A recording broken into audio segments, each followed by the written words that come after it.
slept.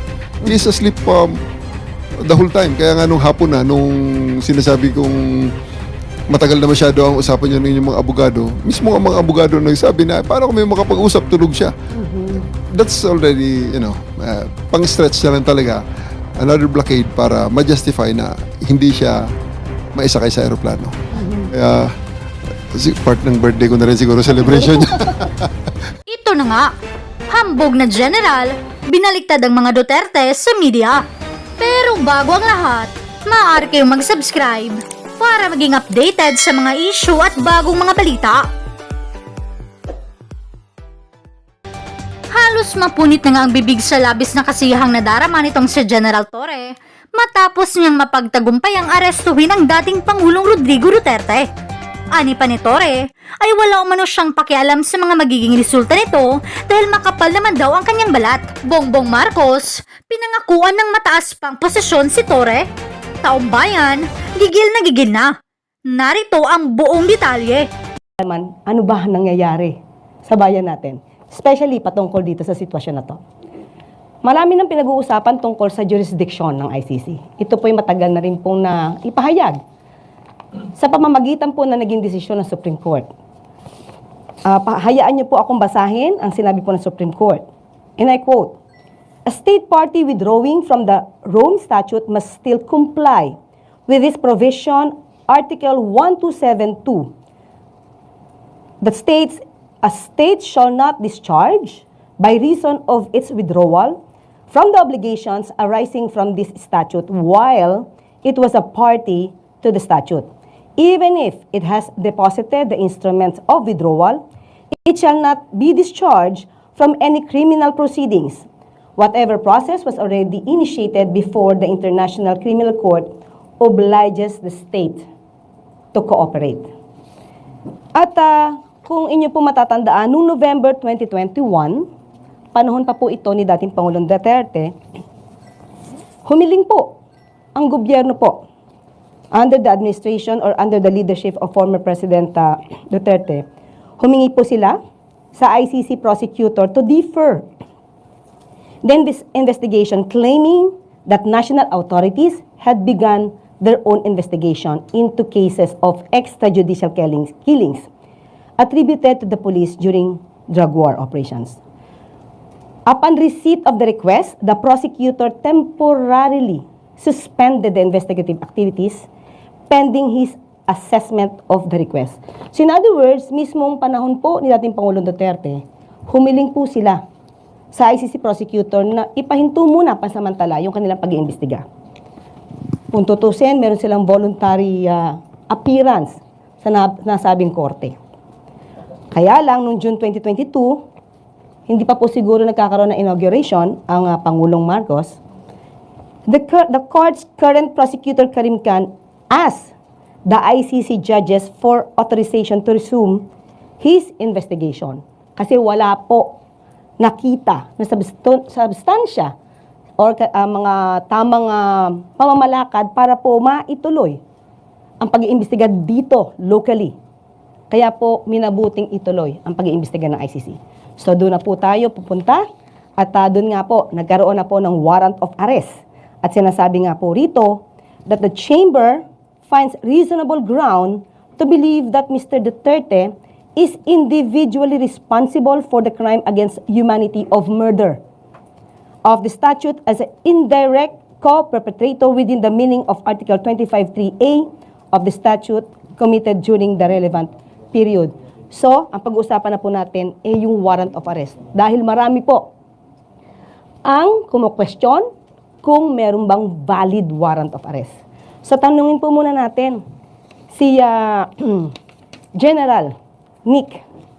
Sir, nung natanggap po ang warrant of arrest ng PCTC, ano na po ang sumunod na pangyayari na umabot na sa inyo to?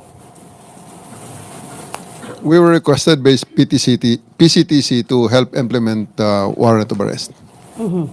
So, kanino po ito muna pinadala? Sino po yung una nakaalam na humihingi ng assistance yung PCTC? Ma'am Jean. Yes, ma'am. The Chief PNP was informed po nung request po ng PCTC for the PNP to extend police assistance po, and the Chief PNP directed po the CIDG under the leadership of General Torre to provide security assistance po sa PCTC. Ano po yung detalye na supposed to be task na gagawin ninyo para malaman po nila? Ang PNP po, ma'am, ay limited lamang po sa pagpo-provide po ng security doon po sa mga mag-i-implement po ng warrant through the Interpol mechanism po. So kaya nandoon po yung PCTC, and in fact, it was the PTC Executive Director po ang nag-inform po sa ating pong dating Pangulo, at nandoon po yung mga prosecutor po ng DOJ, at ang PNP po in the person of General Torre po was there to provide security po. So ngayon, sabi niyo po ay magpo-provide din po kayo ng assistance sa PCTC, sa Interpol, saka sa DOJ. Yusek Nick, ano po yung naging papel po ninyo at the time na isa-serve yung warrant of arrest kay dating Pangulong Duterte? Sa kampo ng DOJ, nalaman namin yung notice sa PCTC through the Bureau of Immigration. Kasi yung PCTC, i-diffuse niya yan, o ikakalat niya sa may iba-ibang law enforcement agencies natin na may ganong notice, no? Notice for the warrant of arrest. Alam natin sa DOJ, may dalawang layers tayo, no? Ang BI at ang NBI. BI ang nag-inform sa amin na may ganitong request. Tapos, so may mga representatives mula sa BI at sa DOJ na nagpunta. Sa BI, si Commissioner Viado mismo nagpunta. Tapos sa DOJ, nandun ako, at si Prosecutor General Dong Fodolion. Ang naging papel ng DOJ doon ay kami ang naging competent authority, no, or competent judicial authority upang saksihan ang buong pagpatupad ng warrant of arrest at siguraduhin na sumusunod ito doon sa mga kinakailangan ng ICC upang ma-properly ma-deliver si PRRD sa kanila. Okay? General Torre, General Nick, sinasabi kasi nila, especially, I will refer this to the situation of Attorney Bello, hindi daw niya nakita yung warrant of arrest. Ano po yung masasabi niyo doon? May violation ba doon? Dahil hindi daw niya nakita personal yung warrant of arrest. I think Attorney Bello is not in the scene during all this time, ma'am. So, talagang hindi niya makikita. Pero yung, okay, sir. Dagdag lang ako, no? Tama si General Torre, wala si Attorney Bello mismo doon nung pinatupad namin yung warrant. Nakita ko siya doon sa VIP lounge, no, na kahit pa paano nakapasok siya doon, no. Pero yung pumunta na kami doon sa tube upang ipatupad, wala siya doon. At doon naman sa tube, no, yung hiningi ng kampo ni PRRD, yung copy ng warrant of arrest, ay nakapakita kami at naka-share kami sa kanila ng electronic copy ng warrant of arrest. So in other words, wala naman tayong obligasyon na bigyan siya ng warrant of arrest. Unang-una dahil hindi naman siya yung suspect. At pangalawa, wala siya doon. Okay. So, in other words, sabi niya, magiging lawyer daw siya. Dapat nandun daw siya or binigyan siya. Ano masasabi niya po? May tatlong abogado sa scene, si PRRD, no? Nandun ang dating Executive Secretary, si Salvador Medialdea. Nandun ang kanyang misis, na abogado din. At nandun din, at eventually, no, yung lumipat na kami sa Villamor, nandun si Attorney Delgra. Well, sir, misis po ni Executive ES Medialdea. so bali tatlo po yung kasama na lawyer. Eventually, dun sa, dala mo muna sa tube. Okay. Yung mag-asawa muna.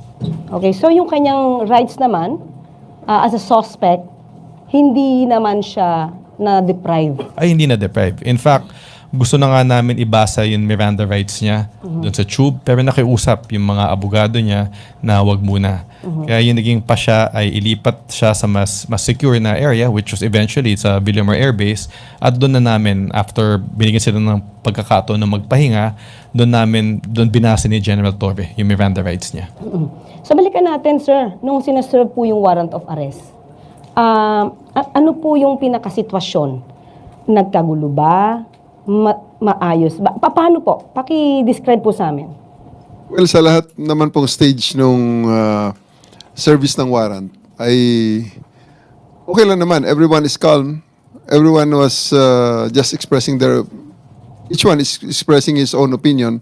Pero at the end of the day, we insisted na sumama siya sa amin dahil siya ay inaaresto namin.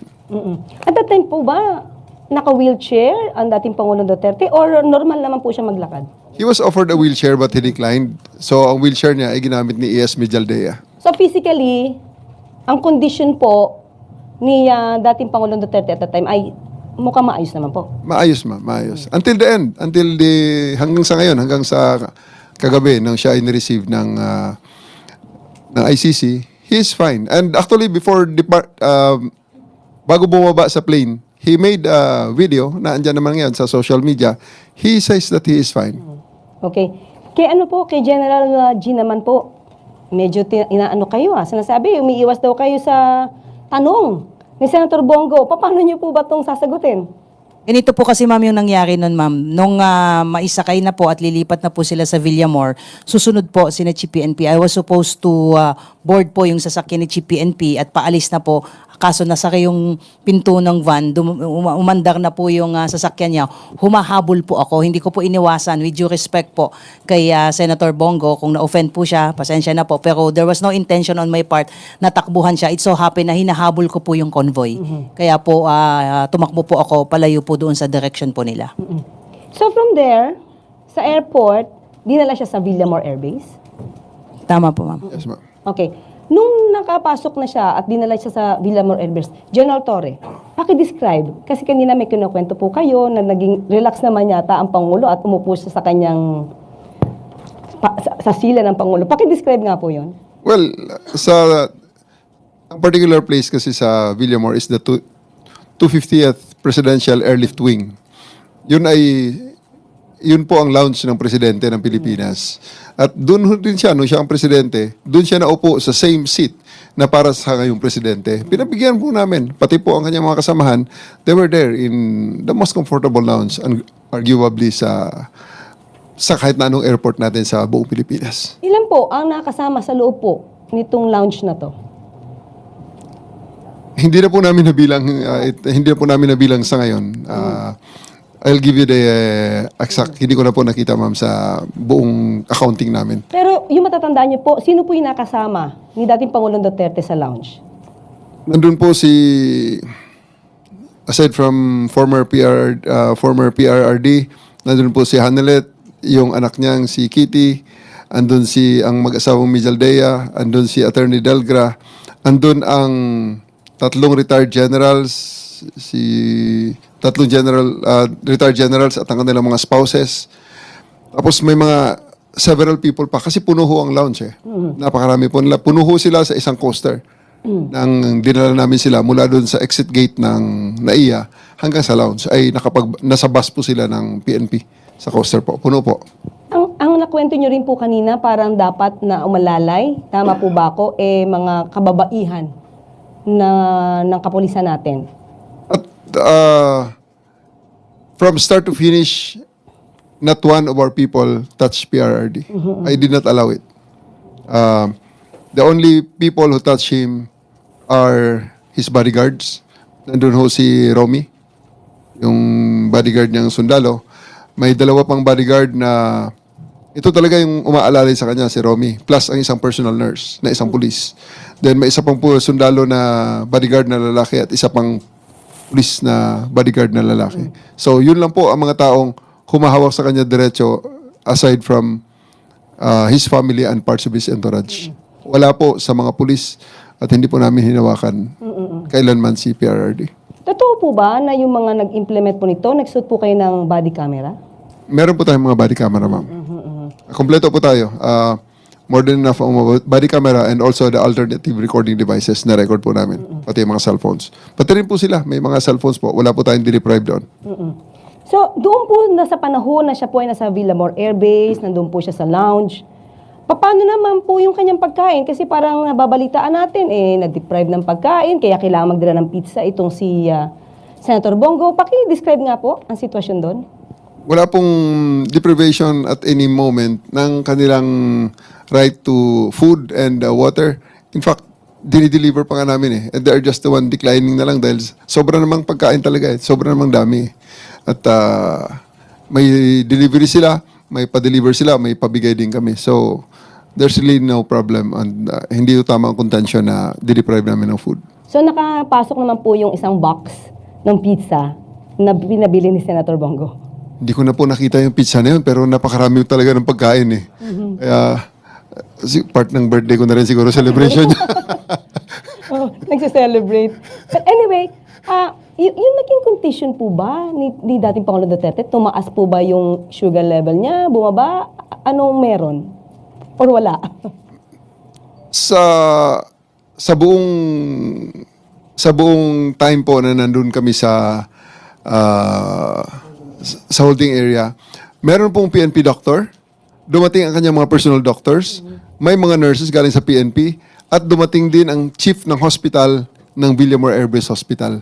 So may doktor doon, dalawa, may isang galing sa kanila is sa Air Force, merong surgeon, may isang, ang pagkaalam ko is GP, at maraming mga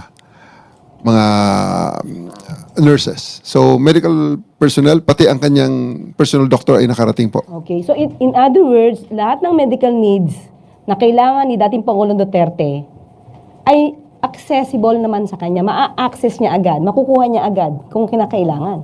Opo, opo. Kasi sinasabi, parang nag-oxygen na ba siya? May picture na pinakita na siya nakahiga. Ano po ba yung tubong nakalagay sa kanyang ilong? Kung inyo pong alam. Well, nung dumating ang time na sinabi niya napapagod siya, gusto niya humiga, we provided him with, kasi bedroom niya rin dati yun eh. So, binigyan natin siya ng foam, bigyan natin siya ng kumot, at sinaraduhan natin, nilagyan natin ng mga blinders, yung area na pwede siya matulog. And he actually slept. He is asleep the whole time. Kaya nga nung hapon na, nung sinasabi kong matagal na masyado ang usapan niyo ng inyong mga abogado, mismo ang mga abogado nagsabi na, paano kami makapag-usap, tulog siya. That's already, pang-stretch na lang talaga. Another blockade para ma-justify na hindi siya maisakay sa aeroplano. Parang may delaying tactics ba? Delaying tactics na lang talaga yan, ma'am. Pero at the end of the day, there's no deprivation whatsoever of legal counsel, yung mga medicine niya, food niya, wala po yun. At naibigyan natin lahat ng yun. Ang medical needs niya actually, sobra-sobra pa. Pero di ba nire-request po na dapat madala daw sa ospital? At that time po, kailangan ba siya talagang dalhin sa ospital? Ang sagot ko po sa panahong yon, sinagot ko sa kanila regarding that matter, Sir, sa ospital, ikaw i-examine din lang ng mga doktor na ito. Ang mag-iiba lang is yung location. Pero ang gagawin sa iyo is exactly the same dahil andito naman lahat ng mga gamit. So, sinasabi nila kailangan na ng ECG? full check-up, ECG, pating ECG machine, ipinasok natin doon. Pinasok ang ECG. And kaya tinanong ko nga siya, Sir, ngayong araw na to, at this point, buong Pilipinas, ang dami ng hinuli ng mga nagkasala sa batas na aresto by virtue of a warrant, warrantless arrest, at implementation ng search warrant. Tanong kita, Sir, ilan sa kanila ang dinala sa presidential lounge? At binigyan pa na, dinalhan pa ng booking kit sa kanyang kung saan siya ay very comfortable na nakaupo. Kayo lang po, sir, ang special treatment na ito. So don't stretch it. Kailangan natin na booking ka.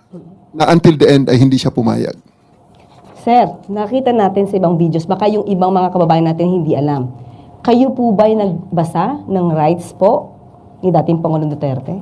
Binasa ko po ang kanyang rights. Nasa likod ko pa para mag-witness ng pagbasa ng rights niya, yung ating Prosecutor General. Okay.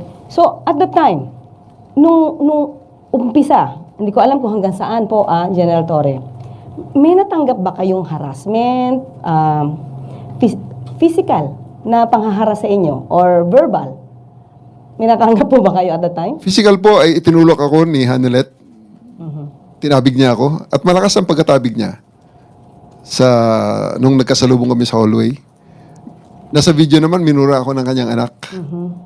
At mismong si Presidente Duterte ay niremind niya ako, magre-retire ako. At aasuntuhin ako ng kanyang mga anak at ang kanyang mga kamag-anak after my retirement, even before my retirement. Tinrete niya ako. But everything is okay lang yan. Makapal ang ating balat at yan ay kayang-kaya nating palampasin yan. Ma'am